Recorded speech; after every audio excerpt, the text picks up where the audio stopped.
और चलिए इसी बीच रुक करते हैं अगली खबर का। जयपुर से खबर आपको बता रहे हैं, एसएमएस अस्पताल के ऑपरेशन थिएटर में आग लगी है। आग के चलते इमरजेंसी के ऑपरेशन थिएटर से मरीजों को शिफ्ट किया गया है। आग के धुएं के चलते मरीजों को हटाने में काफी मुश्किल भी हुई। दूसरे विभागों के वार्डों में शिफ्ट किए गए हैं मरीज। स्वास्थ्य सचिव अमरीश कुमार थे अस्पताल के दौरे पर। दौरे के दौरान ही सूचना मिलने पर पहुंचे थे मौके पर। आग के चलते अस्पताल की सुरक्षा व्यवस्था पर खड़े हुए हैं सवाल। आग के बाद अस्पताल के सभी बड़े अधिकारी मौके पर पहुंचे हैं। स्वास्थ्य सचिव अमरीश कुमार ने भी मामले में रिपोर्ट तलब की है। फिलहाल हादसे में किसी भी तरह के जान माल का नुकसान नहीं हुआ है। तो ये एक राहत की बात है कि आग लगने के बाद किसी प्रकार की कोई जनहानि नहीं हुई, जान माल का किसी प्रकार का नुकसान नहीं हुआ है। लेकिन दूसरी तरफ देखा जाए तो देखिए, आग के चलते अस्पताल की सुरक्षा व्यवस्था पर जरूर सवाल खड़े हुए हैं। झुंझुनू जिले के बड़ा गांव ग्राम पंचायत के सरपंच को बहाल करने के आदेश दिए गए हैं। हाईकोर्ट ने सरपंच संतोष देवी को पुनः बहाल करने के आदेश दिए हैं। पंचायती राज विभाग के 21 मई 2025 के आदेश पर रोक लगाई है। अवकाशकालीन जज जस्टिस गणेश राम मीणा की एकल पीठ ने आदेश दिए हैं। पट्टों में अनियमितता के आरोप में किया गया था निलंबित। एडवोकेट सारांश सैनी नरेश कटारिया ने मामले में पैरवी की है। कहा, पुराने कार्यकाल में हुए कार्य के लिए गलत निलंबन किया गया है। वर्ष 2010 से 2015 के कार्यकाल में अनियमितता के आधार पर निलंबित किया गया था। केवल राजनीतिक प्रतिशोध को लेकर निलंबन की कार्यवाही की गई है। ये तमाम आरोप लगाए गए हैं। 2010 से 2015 के कार्यकाल में अनियमितता के आधार पर निलंबित किया गया था। केवल राजनीतिक प्रतिशोध को लेकर ये निलंबन की कार्रवाई की गई है। ये देखिए, इस तरीके के आरोप जो हैं लगाए जा रहे हैं। झुंझुनू जिले के बड़ा गांव ग्राम पंचायत के सरपंच को बहाल करने के आदेश दिए गए हैं।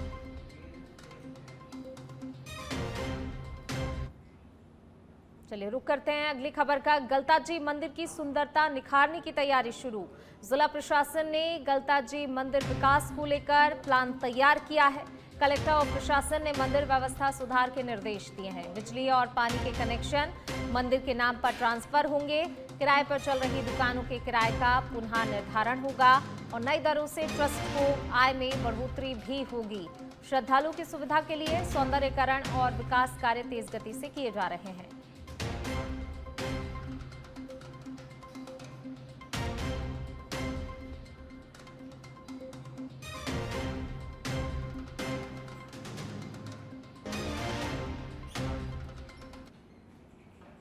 चलिए रुक करेंगे अगली खबर का। झुंझुनू के गुड़ागौड़जी में गैंगवार की आहट। जी हां, गुड़ागौड़जी में दो गैंगों के बीच रंजिश गहराई है। रात को हिस्ट्री शीटर के घर में बदमाश घुसे।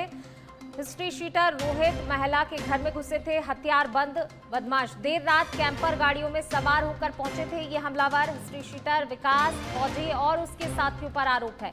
बदमाशों ने धारदार हथियार से रोहित महिला के घर पर बंधी हुई बकरी को काटा। 3 दिन पहले रोहित महिला ने विकास फौजी पर हमला भी किया था। इंस्टाग्राम पर दोनों हिस्ट्री शीटर जो है खुलेआम बदला लेने की स्टोरी भी लगातार डाल रहे थे। गुड़ागौड़जी पुलिस मौके पर पहुंची हुई है। घटना को लेकर पूरी जानकारी पुलिस जुटा रही है। फिलहाल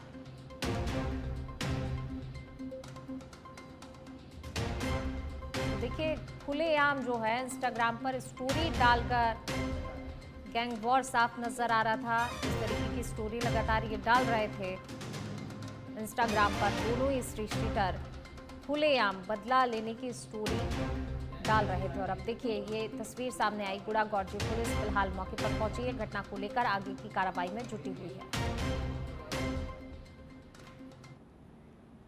इसी बीच रुक करेंगे अगली खबर का। जयपुर के चौमू से बड़ी खबर आपको बता रहे हैं। सामोद सरकारी अस्पताल में चिकित्सकों की हड़ताल। जी हां, सरकारी अस्पताल में कार्यरत डॉक्टर्स ने कार्य का बहिष्कार किया है। सामोद सरकारी अस्पताल में हड़ताल के चलते मरीजों को वापस लौटना पड़ रहा है। सामोद सरकारी अस्पताल में रविवार रात्रि को हुए हंगामे का ये मामला। अस्पताल प्रशासन की ओर से आधा दर्जन से ज्यादा लोगों के खिलाफ राजकार्य में बाधा डालने का मामला दर्ज करवाया गया है। कल चिकित्सकों ने अस्पताल में काली पट्टी बांधकर विरोध जताते हुए आरोपियों की गिरफ्तारी की मांग की थी। ग्रामीणों ने भी एसपी के नाम ज्ञापन सौंपकर निष्पक्ष जांच करने की मांग की थी। राजकार्य में बाधा उत्पन्न करने वाले आरोपियों की गिरफ्तारी की चिकित्सक मांग कर रहे हैं। चिकित्सकों ने 48 घंटे में आरोपियों को गिरफ्तार करने की मांग की है। तो देखिए, डॉक्टर्स ने कार्य का बहिष्कार किया है। बुधवार के दिन शाम को सीएससी पे एक बहुत ही दुखद, निंदनीय और एक सभ्य समाज पर एक कलंक लगाने वाली घटना घटित हुई। कुछ असामाजिक तत्वों द्वारा डेड बॉडी को यहाँ लाकर रखा गया, भीड़ को उकसाकर यहाँ विरोध प्रदर्शन किया गया, स्टाफ के साथ बदतमीजी, मारपीट, तोड़फोड़ की गई और इमरजेंसी सेवाएं 8 बजे से लेकर 2 बजे तक बाधित की गई। स्टाफ को सस्पेंड कराने के, ट्रांसफ़र कराने की धमकियां दी गई, नारे लगाए गए। अब स्टाफ में रोष व्याप्त है। स्टाफ कह रहा है कि ऐसे माहौल में वो ड्यूटी कैसे करें। तो हमारा पुलिस प्रशासन से और मेडिकल प्रशासन से यही अपील है कि जिन जिन लोगों के ऊपर एफआईआर दर्ज कराई है, उन पर न्याय संगत कार्रवाई करते हुए उनकी गिरफ्तारी की जाए। अहमदाबाद विमान क्रैश मामला, बांसवाड़ा के एक ही परिवार के 5 लोगों की मौत हो गई है। घटना की जानकारी मिलते ही परिवार के लोग अहमदाबाद पहुंचे।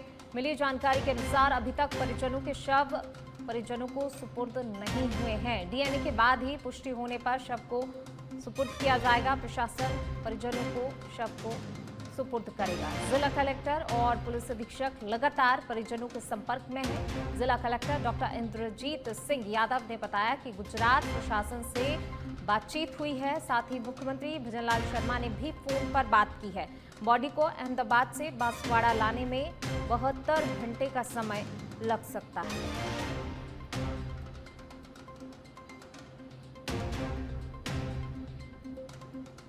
जिला कलेक्टर डॉक्टर इंद्रजीत सिंह ने बताया है कि गुजरात प्रशासन से बातचीत हुई है। फिलहाल जो है शवों को नहीं सौंपा गया है।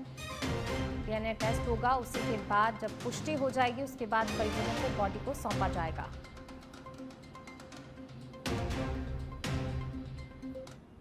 चलिए रुक करेंगे अगली खबर का। सिरोही के आबू रोड से खबर आपको बता रहे हैं। आबू मार्बल एसोसिएशन के पदाधिकारी के साथ मारपीट का मामला सामने आया। रीको के पास आरोपियों की गिरफ्तारी पर दिया था सामूहिक धरना प्रदर्शन। औद्योगिक इकाई के उद्योगपतियों ने प्रदर्शन किया। गिरफ्तारी की मांग की गई थी। रीको इंडस्ट्रियल एरिया और मार्बल से जुड़े व्यापारियों ने धरना प्रदर्शन किया था। व्यापार मंडल सहित विभिन्न संगठनों ने भी इस धरना प्रदर्शन में हिस्सा लिया, अपना समर्थन दिया। इस धरने को डीएसपी और तहसीलदार ने धरने पर बैठे धरनार्थियों से मामले में समझाइश की है। अधिकारियों ने आरोपियों के विरुद्ध सख्त कानूनी कार्रवाई करने का भरोसा भी दिलाया है। प्रशासनिक अधिकारियों ने आश्वासन दिया। इस आश्वासन के बाद धरना समाप्त कर दिया गया है। फिलहाल आश्वासन के बाद उद्यमी और श्रमिक अपने कार्य पर लौटे।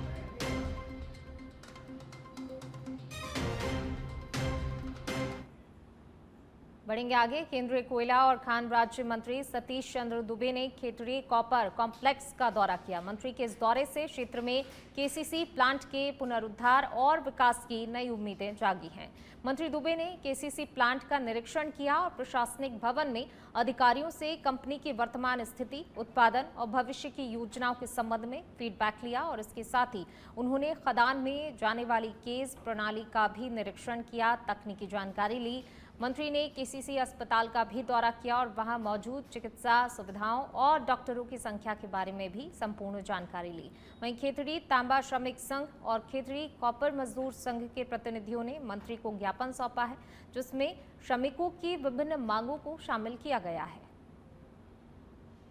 के मुताबिक पिछले साल एक एक्सीडेंट हुआ था, उससे थोड़ा कम हुआ है कॉपर का उत्पादन, लेकिन इस साल लक्ष्य अच्छा है और बेहतर टेक्नोलॉजी के साथ आगे भी हम लोग काम करेंगे। और अभी फिलहाल जो चल रहा है बेटर चल रहा है, अच्छा चल रहा है और बड़ी सूझबूझ के साथ काफी ग्रोथशील है यहाँ का कॉपर माइंस। डेवलप तो करना ही है, हम बोले ही नया टेक्नोलॉजी के साथ हम उत्पादन कैसे बढ़ाएंगे इस पर भी काम चल रहा है। लक्ष्य आगे कैसे बढ़ेगी, इस पर भी काम चल रहा है। लक्ष्य हर साल ग्रोथ किया गया है। 35 तक का लक्ष्य ग्रोथ किया गया है, टारगेट किया गया है। अभी जो है इससे आगे बढ़ने की 4% उम्मीद है। उसी तरह आगे बढ़ते हैं। ये आवश्यकता हर चीज को पूरा करता है। जिस ढंग की आवश्यकता होगी उस ढंग से काम किया जाए। देखिए, रेलवे में काफी हर क्षेत्र में आदरणीय मोदी जी ने 11 साल में बहुत बेहतर काम किया है। और आप भी देख रहे हैं कि एक से अच्छी ट्रेन चल रही है। जहाँ रेल नहीं पहुंचा था वहाँ भी पहुंचाया जा रहा है। जहाँ दोहरीकरण नहीं था वहाँ दोहरीकरण हो रहा है। जहाँ डीजल इंजन से ट्रेन चलती थी वहाँ इलेक्ट्रिक इंजन से ट्रेन चलाया जा रहा है। मेट्रो का काम चल रहा है, बहुत सा काम चल रहा है। और 11 साल में कोई ऐसा क्षेत्र नहीं है जहाँ हम अच्छा ग्रोथ नहीं। बढ़ेंगे आगे। जमवा रामगढ़ के आंधी में रामगढ़ बांध पर वन्यजीव जरख का मूवमेंट देखने को मिला है। इसके साथ ही जमवाय माता मंदिर के सामने श्री राम मंदिर के पुजारी ने जरख का वीडियो बनाया। रामगढ़ बांध क्षेत्र में लगातार जरख, पैंथर और अन्य वन्य जीवों का मूवमेंट लगातार बढ़ रहा है।